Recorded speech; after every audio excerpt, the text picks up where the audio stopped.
What's up, Nitro Gang? The Savage XL K5.9 is back together. I just want to point out something. In the last couple video series on this, I was quite sure that I was getting 44 miles an hour from just first gear on this thing. Yep, no second, no third, first gear. I'm a little bit mad at the Nitro Gang right now. Why am I mad at you? Well, very few of you actually pointed out that it's nearly impossible for this thing to do 44 miles an hour in first gear. Oh! That was scary. Very few people actually know whatever the top speed of this thing actually is. So we're gonna find out whether it was actually in first gear. I'm gonna tell you right now, after researching everything that I've done and working on transmission again, there's no physical way possible this was in first gear. The only question at this point is whether it was in second gear or whether it was in third gear. I don't actually know. If it doesn't shift again, I'm basically just gonna go by process of elimination. I've already actually taken a picture of it to show you guys exactly what I'm talking about. So you can see on the shaft right here, I'm only using the first gear. Now, I haven't run it in this configuration yet. What I've done now to test out whether these clutches actually do anything and whether I'm actually in first gear, I basically just removed the second and third gears. They're right over here on the side of the table. So now we only have the first gear. The clutches are still in here because I need them as placeholders to make sure this entire gear system does not wobble around too much. This kind of movement is normal.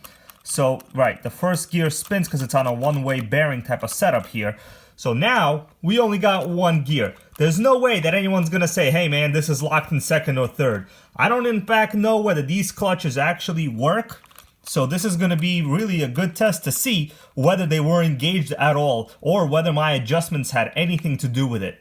I just put it together like that in the worst case scenario in case I have to revert back to testing just one gear at a time. I hope it does not come to that. We got another Savage here, guys, the X4.6, the little brother of my XL.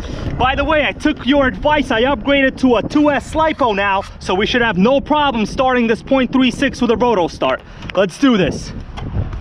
What matters is that it actually shifts into something. I want something, I'll take it.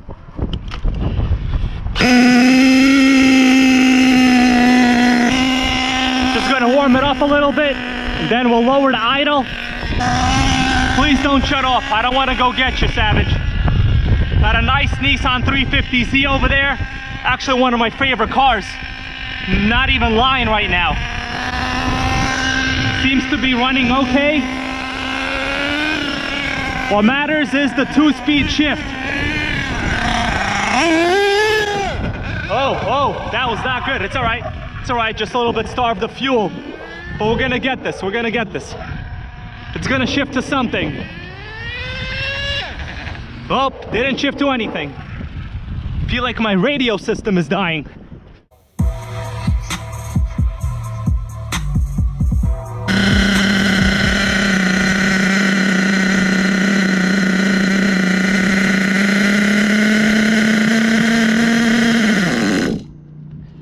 What I just did right here by pinching the fuel lines, the nitro gurus out there, you guys know. So what happens is when you pinch the fuel line and then you count how many seconds your motor takes to shut off, that's called checking your low speed needle setting. The low speed needle is right here on this side of the carburetor. There's also a mid speed needle on the other side right here. We're not gonna mess with this one because it's set correctly. What I just did off camera was lean this out about a quarter of a turn, which means spin it clockwise to lower some of the fuel going into the motor at low RPM. There was just way too much smoke. This engine was not heating up as I wanted it. High speed needle seems to be okay. This is what we're gonna do now. We're gonna start this up, see if it shifts.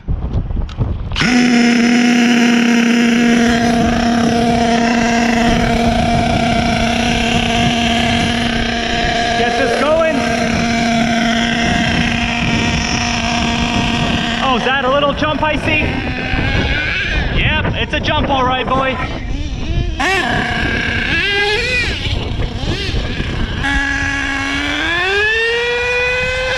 Oh, yep, I heard the 2-speed. Slight rich adjustment there and quarter throttle, it's good. 2-speed, baby. Yep, I heard the 3. I heard the 3 times shifted. Oh man, I'm happy. Oh man, that 3-speed sounds gorgeous. I don't know if something could sound gorgeous, but that's what it sounds like. 1, 3. 3-speed is in action, baby. 3 speeds in town. Oh, the radio died. Electronics are dead. There we go. We are blinking. Of course, guys, it turned off, but we accomplished what we set out to do.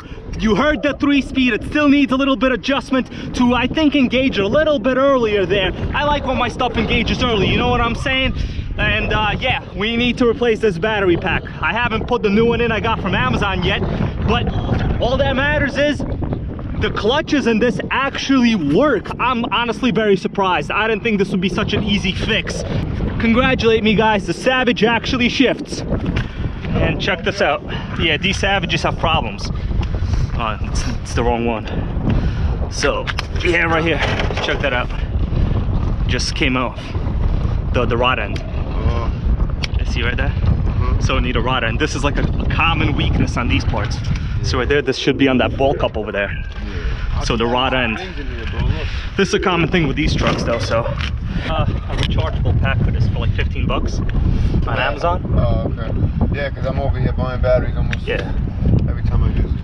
I don't know why, I feel like it still dies. My pack is old, but normally it lasts for like, you know, at least like 5 or 6 tanks. Yeah, but you see how my brakes are barely working? Yeah, mine too towards that, and mine too towards that. It's the battery, right? Yeah. But, I mean, as long as the motor doesn't go to like, you know, full throttle, it should be okay. That's what happened to me once. I went so far. Is your fail-safe set? And I guess, like, I don't know what happened. I guess it didn't catch connection no more with the remote. And it just started going by itself. Is your fail-safe set on this? I'm just curious, if I turn this off, what's gonna happen? Alright, nothing happened. So it's fine. You see how you have a spring over here? Yeah. There's a throttle, that's called a throttle return spring. So what happens is if you, for some reason, lose radio signal or whatever, you want it to return to idle and brake. Yours, what happens is it's just gonna roll, which it'll stop eventually, but you want it to apply brakes. So there's a way to set the fail-safe. It's in the owner's manual.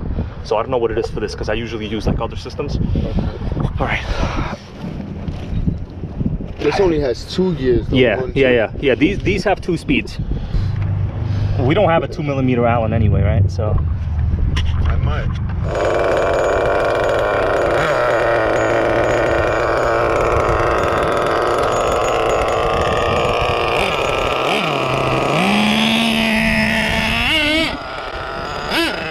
The Savage X4.6.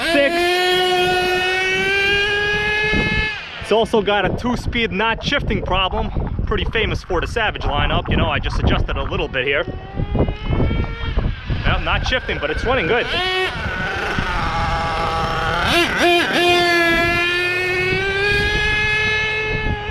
No, it's not shifting. That was high RPM. That was... It might be stuck in 2nd gear, actually. Second. There's no way it's that fast in 1st gear. Because the one I was just working on was stuck in 2nd or 3rd too. It might be stuck in 2nd because it should wheelie. Yeah, it's stuck in. I've adjusted the transmission. It seems like it's shifting now. Let's see what 1st gear is like. So it looks like it's shifting too early now. Oh yeah, we got a wheelie monster going on.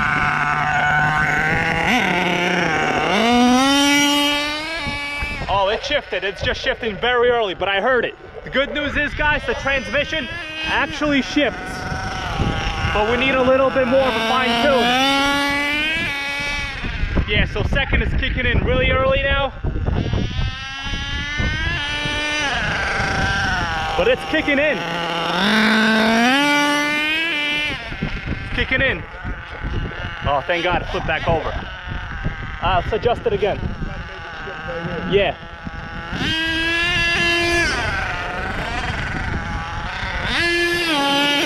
Well, it's wheeling. When a Savage wheelies, that's proof that it's in first gear. I got first-hand evidence. Much better. All right, guys, so the good news is it definitely shifted, but we just got to adjust it a little bit to shift later. When you line up the shifting mechanism, it's tough to see, but don't worry about it. Take my word, I will be doing it right now. Okay, I see the set screw over here. I'm gonna insert this 2mm Allen to shift later. Shifting a little bit early now, guys. We're gonna turn it clockwise, which is to your right. I'm gonna do about, here we go, a quarter turn should be okay. All right, trim. All right, go ahead.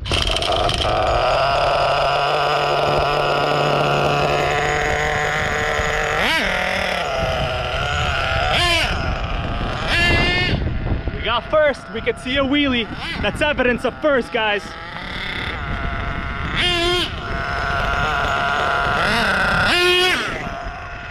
Oh yeah. Let's just see if we got second. Oh yeah, it shifted good. You heard that? A little later. Yep, that's pretty good. It shifted almost at its higher RPM, right? Almost. Not bad. Maybe a little bit higher would be okay. So, how much I hit the gas, really? Yeah. No, that seems okay. Man, this thing is great. Sounds like the 2-speed is actually shifting well now.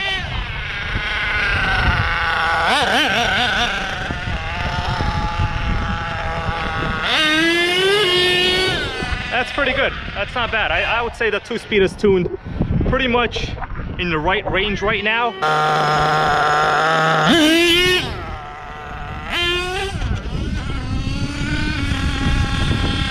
Too much power, too much power.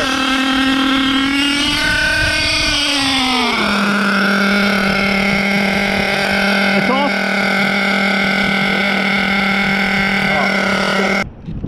Maybe the receiver battery inside got disconnected.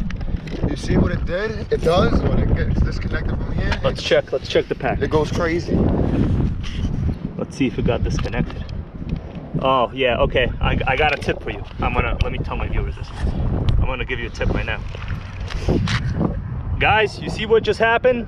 One of the HPI batteries popped out of the actual receiver battery tray, and of course when this happens, you lose all signal, and in that case your fail-safe, whether you have it set or not, will not actually work. You better hope and pray your throttle return spring is good. What I like to do in these kind of cases when you're not running a hump pack and you're running double A's is put some regular, tape over this, maybe a rubber band, or what's best is electrical tape. You want to wrap this in electrical tape to make sure that batteries don't pop out. These cars, they go through a lot of vibrations from the nitro motors, screws fall out, spur gears get stripped. The last thing you want to happen is to have your battery pop out in the midst of all that.